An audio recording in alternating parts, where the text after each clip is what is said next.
అనుదిన పరిశుద్ధ గ్రంథ పఠనము నిర్గమకాండం 26వ అధ్యాయం. మరియు నీవు 10 తెరలతో ఒక మందిరమును చేయవలెను. నీల ధూమ్ర రక్తవర్ణములు గల పేనిన సన్నపు నారతో వాటిని చిత్రకారుని పని అయిన కెరూబులు గల వాటినిగా చేయవలెను. ప్రతి తెర పొడుగు 28 మూరలు, ప్రతి తెర వెడల్పు 4 మూరలు. ఆ తెరలన్నిటికీ ఒకటే కొలత. 5 తెరలను ఒకదానితో ఒకటి కోర్పవలెను.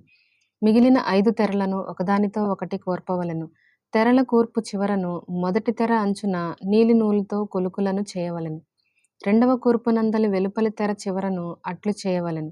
ఒక తెరలో 50 కొలుకులను చేసి ఆ కొలుకులు ఒకదానినొకటి తగులుకొనున్నట్లు ఆ రెండవ కూర్పునందలి తెర అంచున 50 కొలుకులను చేయవలెను. మరియు 50 బంగారు గుండీలను చేసి ఆ గుండీల చేత ఆ తెరలను ఒకదానితో ఒకటి కోర్పవలెను. అది ఒకటే మందిరమగును. మరియు మందిరము పైని గుడారముగా మేక వెంట్రుకలతో తెరలు చేయవలెను. 11 తెరలను చేయవలెను.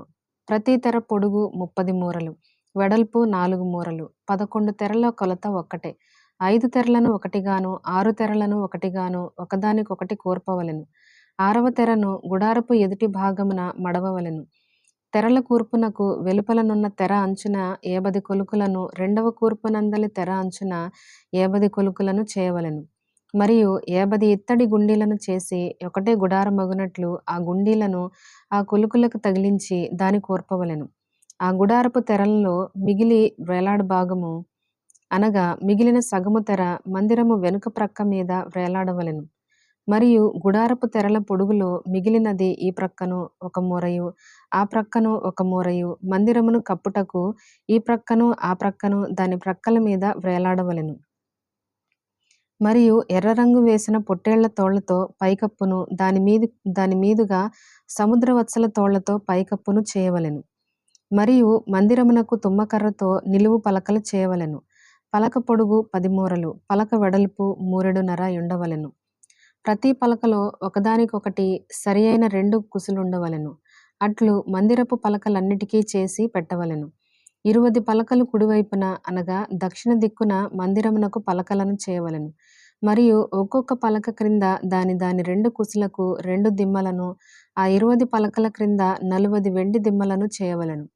మందిరపు రెండవ ప్రక్కను అనగా ఉత్తర దిక్కున ఒక్కొక్క పలక క్రింద 2 దిమ్మలు, 20 పలకలను, వాటి 40 వెండి దిమ్మలు ఉండవలెను. పడమటి తట్టు మందిరము యొక్క వెనుక ప్రక్కను 6 పలకలను చేయవలెను. మరియు ఆ వెనుక ప్రక్కను మందిరము యొక్క మూలలకు 2 పలకలను చేయవలెను. అవి అడుగున కూర్చబడి శిఖరమున మొదటి ఉంగరము దనుక ఒకదానితో ఒకటి అతికింపబడవలెను. అట్లు ఆ రెంటికి ఉండవలెను. అవి 2 మూలలకుండును. పలకలు 8, వాటి వెండి దిమ్మలు 16. ఒక్కొక్క పలక క్రింద 2 దిమ్మలుండవలెను. తుమ్మకర్రతో అడ్డకర్రలను చేయవలెను. మందిరము యొక్క ఒక ప్రక్క పలకలకు 5 అడ్డకర్రలను, మందిరము యొక్క రెండవ ప్రక్క పలకలకు 5 అడ్డకర్రలను, పడమటి వైపున మందిరము యొక్క ప్రక్క పలకలకు 5 అడ్డకర్రలను ఉండవలెను. ఆ పలకల మధ్య నుండి నడిమి అడ్డకర్ర ఈ కొస నుండి ఆ కొస వరకు చేరి ఉండవలెను. ఆ పలకలకు బంగారు రేకును పొదిగించి వాటి అడ్డకర్రలుండు వాటి ఉంగరములను బంగారుతో చేసి అడ్డకర్రలకును బంగారు రేకును పొదిగింపవలెను. అప్పుడు కొండ మీద నీకు కనుపరచబడిన దాని పోలిక చొప్పున మందిరమును నిలువబెట్టవలెను. మరియు నీవు నీలధూమ్ర రక్తవర్ణములు గల ఒక అడ్డతెరను పేనిన సన్ననారతో చేయవలెను. అది చిత్రకారుని పని అయిన కెరూబులు గలదిగా చేయవలెను. తుమ్మకర్రతో చేయబడి బంగారు రేకు పొదిగి 4 స్తంభముల మీద దాని వేయవలెను. దాని వంకులు బంగారువి, వాటి దిమ్మలు వెండివి. ఆ అడ్డతెరను ఆ కొలుకుల క్రింద తగిలించి సాక్ష్యపు మందసము అడ్డతెర లోపలికి తేవలెను. ఆ అడ్డతెర పరిశుద్ధ స్థలమును అతి పరిశుద్ధ స్థలమును వేరు చేయును. అతి పరిశుద్ధ స్థలములో సాక్ష్యపు మందసము మీద కరుణాపీఠం ఉంచవలెను.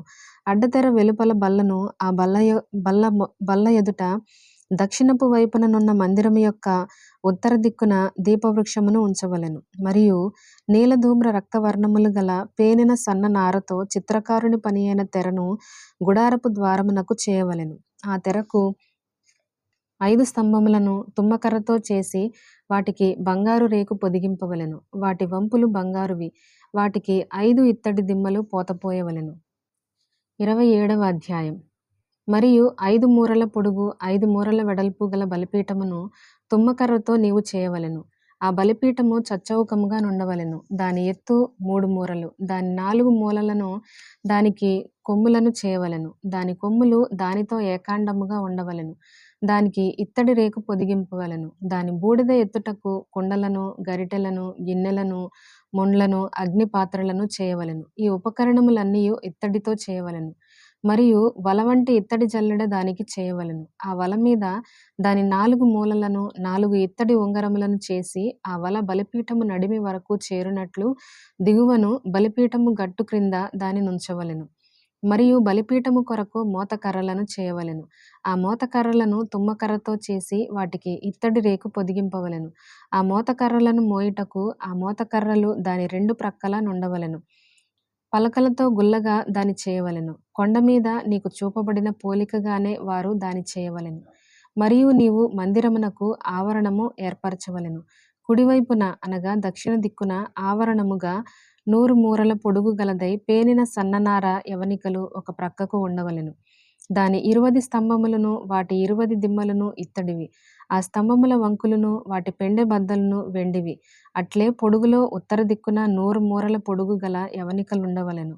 దాని 20 స్తంభములను వాటి 20 దిమ్మలను ఇత్తడివి.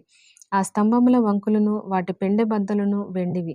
పడమటి దిక్కున ఆవరణపు వెడల్పు కొరకు 50 మూరల యవనికలుండవలెను. వాటి స్తంభములు 10, వాటి దిమ్మలు 10. తూర్పు వైపున అనగా ఉదయ దిక్కున ఆవరణపు వెడల్పు 50 మూరలు. ఒక ప్రక్కను 15 మూరలు యవనికలుండవలెను. వాటి స్తంభములు 3, వాటి దిమ్మలు 3. రెండవ ప్రక్కను 15 మూరల యవనికలుండవలెను. వాటి స్తంభములు 3, వాటి దిమ్మలను 3.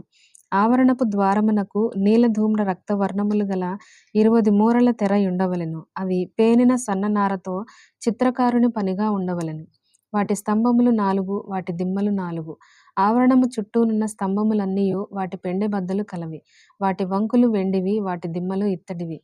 ఆవరణపు పొడుగు 100 మూరలు, దాని వెడల్పు 50 మూరలు, దాని ఎత్తు 5 మూరలు. అవి పేనిన సన్ననారవి, వాటి దిమ్మలు ఇత్తడివి.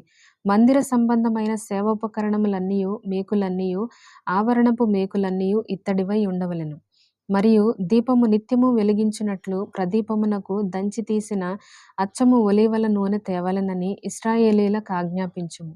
సాక్ష్యపు మందసము ఎదుటనున్న తెరకు వెలుపల ప్రత్యక్షపు గుడారములో అహరోనును అతని కుమారులను సాయంకాలము మొదలుకొని ఉదయము వరకు యెహోవా సన్నిధిని దానిని సవరింపవలెను. అది ఇశ్రాయేలీయులకు వారి తరతరముల వరకు నిత్యమైన కట్టడ.